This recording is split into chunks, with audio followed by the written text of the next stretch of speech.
Bom dia a todos, salve a banda. Quero ver se hoje eu dou uma explicada sobre algumas coisas, mas uma pergunta que me faz é como que funciona a questão de trabalhos espirituais para clientes dentro do templo, né? Como se chega nessa magia? Por que nenhuma magia é igual a outra? Primeiramente, vocês têm que ter entendimento que no Portão de Ferro existe questões de oferendas, comidas, que são chamadas secas e coetché, tá? Isso daí é uma forma de manipulação energética para a entidade, pertence àquela entidade. E existem outras oferendas que não é de energia, elas são de manipulação, elas são de egrégora, elas são energias de feitiço. Então é muito comum dentro de uma magia do Portão de Ferro haver uma mesa onde vai ter a parte ritualística, que é a magia, e um dos elementos que está ali dentro daquela oferta é o que a entidade pediu para que pudesse haver aquele trabalho, tá? Mas tudo isso a gente fala que a gente consulta com a entidade. Por isso que eu falo que não existe um trabalho tabelado, não existe uma tabela dentro da magia, eu vou cobrar tanto para fazer tal coisa. Às vezes, aquela receita de bolo, que a gente chama de receita de bolo, ela é uma egrégora, ela já tem uma força. Por quê? Porque dentro daquela tradição familiar, aquilo já vinha solucionando os problemas parecidos. Então ele tem uma força. Então a entidade já compreende para que é, aquele elemento já tem um entendimento para que serve, como ele serve e como ele vai agir. Por isso que você vê muitas vezes magias sendo montadas na mesma estrutura, tá? Então, existe essa questão energética que a gente tem que entender, que não é o mesmo trabalho para todo mundo. Cada pessoa tem a sua magia, cada pessoa tem o seu trabalho.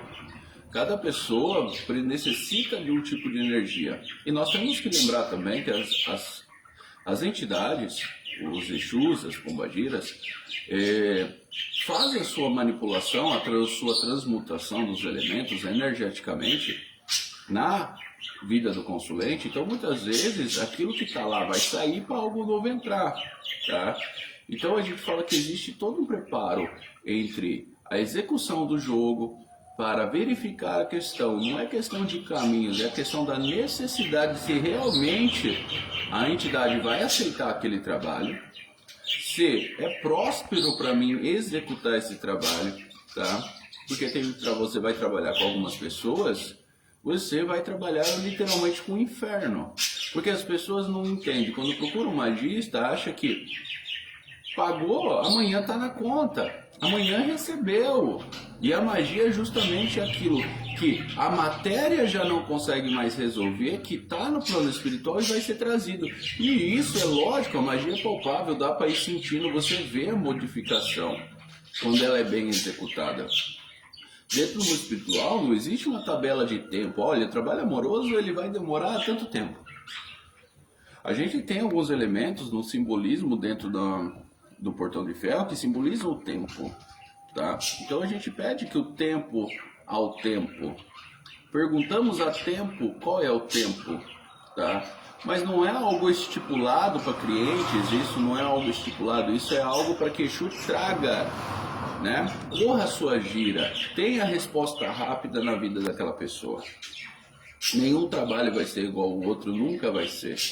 Quando você começa a entender, né, e eu falo isso para que vocês entendam, não eu, que os elementos, eles têm códigos espirituais, ele vem também de egrégoras, a família já faz dessa forma. Você não adianta agora você querer modificar. Não que as entidades não vão aceitar a sua modificação, mas você tem que entender que você vai trabalhar fora da força de egrégora do seu culto. E quando você trabalha fora da força, é um experimento. Entendeu? E a questão de experimentos é o tal do cientista louco. Pode ser que dê certo, pode ser que dê muito errado. Entendeu? Mas mesmo você muitas vezes entendendo sobre a questão da junção dos elementos corretamente, a gente fala que temos que entender qual é a necessidade daquela pessoa. Por que aquela pessoa precisa daquela energia? Como você vai trabalhar as energias corretas entregar no mundo material elementos que seja correspondente àquela necessidade. Tudo isso é consultado dentro de um oráculo, tá? E tudo isso a gente fala que é conversado também com o cliente, com aquela pessoa que necessita. Porque muitos hoje só falam, tô sendo enganado, e fui enganado, mas as pessoas também buscam isso, tá? Eu vou ver se eu subo um vídeo falando sobre a questão de ofertas, que muitas vezes são ofertas que são constituídas para feitiços, ofertas que são da entidade, porque muitos acham assim que eu fiz um padê com punhal, nossa, a entidade vai trabalhar vai comer o punhal que eu coloquei ali. Um padê de caco de vidro, um padê com agulha, um padê com prego, é comida daquela entidade.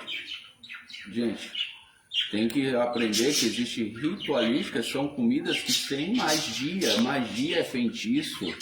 E a gente sabe que existe a questões que existem oferendas que são da entidade e são magias. A gente tem que separar isso. E às vezes numa oferta, igual vocês veem as mesas que eu faço, uma coisa que está ali é o que a entidade realmente pediu, o resto é só feitiço.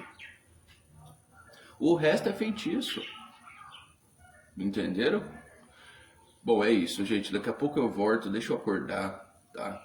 Deixa eu acordar primeiro, e aí eu volto mais centrado numa questão de passar a explicação sobre essa questão de egrégoras, dos elementos.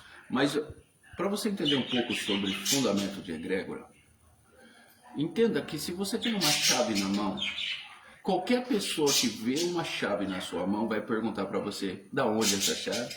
O que essa chave abre? Todo mundo que vê uma chave sabe que a chave serve para uma coisa específica. Ninguém vai olhar uma chave e vai falar que ela serve para atacar no vidro de alguém. Entendeu? Existem elementos que ele já tem um código específico para ser utilizado na magia. Existem elementos que são de características de feitiços daquela entidade. Por isso que existem muitas oferendas que vocês vão ver muitas ervas. Que você vê muita questão de frutas, muitas ervas, animais específicos. Mas você vê oferendas também com velas montadas em padrões distintos, cada uma simbolizando uma coisa. Cores das velas. Tudo isso são códigos que a gente fala que no mundo espiritual existe. Aquele que se assemelha, um espelho, tá? Mas isso é um assunto para outra hora ou outro dia. Bom dia a todos.